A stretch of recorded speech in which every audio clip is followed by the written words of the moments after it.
Communication, marketing, recrutement. Vos besoins ont des solutions vidéo avec Décideur TV, le studio.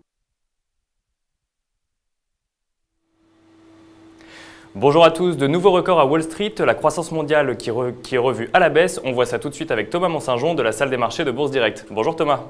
Bonjour Nicolas. Alors comme je le disais, de nouveaux records hier soir à Wall Street. Oui, Wall Street s'inscrit sur des nouveaux records in extremis, avec une très légère hausse. Le Dow gagne 0,02%, Nasdaq 0,04%.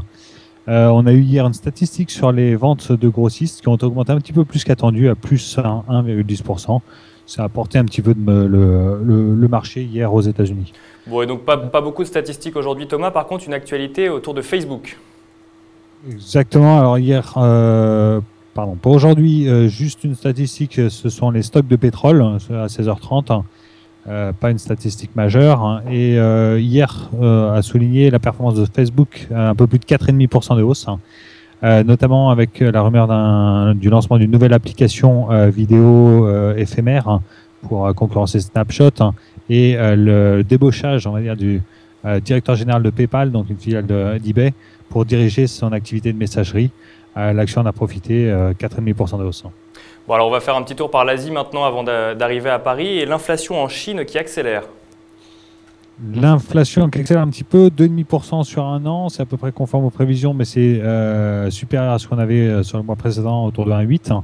Le marché asiatique, donc croissance à Tokyo plus 0,5%. En revanche, Shanghai et Hong Kong quasiment inchangés. Pas de grosses variations, pas de forte volatilité sur le marché asiatique. Alors le CAC 40 maintenant, la bourse de Paris ouvre en légère baisse ce matin Thomas. Oui, le bourse de Paris corrige un petit peu après avoir presque testé les 4500 points. Le marché ne veut pas aller toucher cette zone de 4600. On corrige un tout petit peu.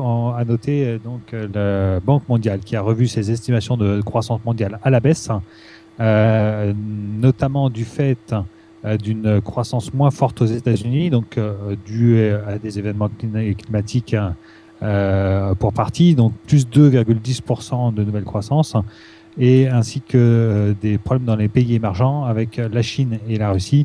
La Chine en attend seulement 7,60. C'est revu à la baisse. Du coup, le PIB mondial qui était attendu à 3,2% de croissance sur 2014 est revu à 2,8%. Donc c'est une révision globale à la baisse.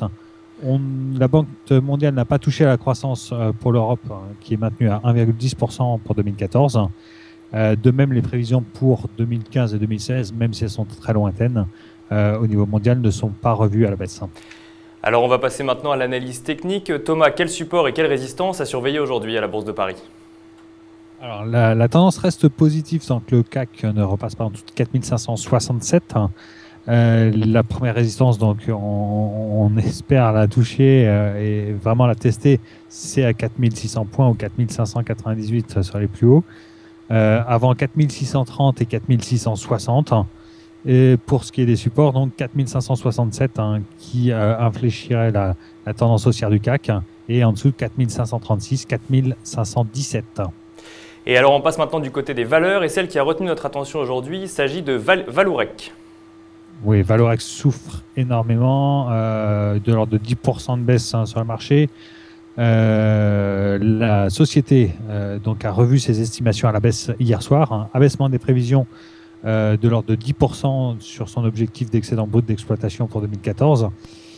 C'est notamment dû au fait que l'un de ses principaux clients au Brésil, qui s'appelle Petrobras, un grand groupe pétrolier brésilien, a décidé de supprimer l'ensemble de ses stocks, et donc supprime toutes ses commandes pour le reste de l'année. Elle va uniquement puiser dans ses stocks. De la même façon, cela impactera donc les livraisons jusqu'à fin 2014, voire premier trimestre 2015. Et pour compenser tout ça, Vallourec va faire des plans d'économie, va adapter ses structures, notamment au Brésil, et réduire ses dépenses d'investissement de 200 millions d'euros. L'ensemble des analystes sont en train de refaire leurs comptes, mais revoient leurs objectifs à la baisse. 34 € pour certains, 38 € pour d'autres. C'est une forte correction et à nouveau une mauvaise nouvelle pour Vallourec. Après pourtant une bonne surprise au premier trimestre, mais ça n'a pas fait long feu.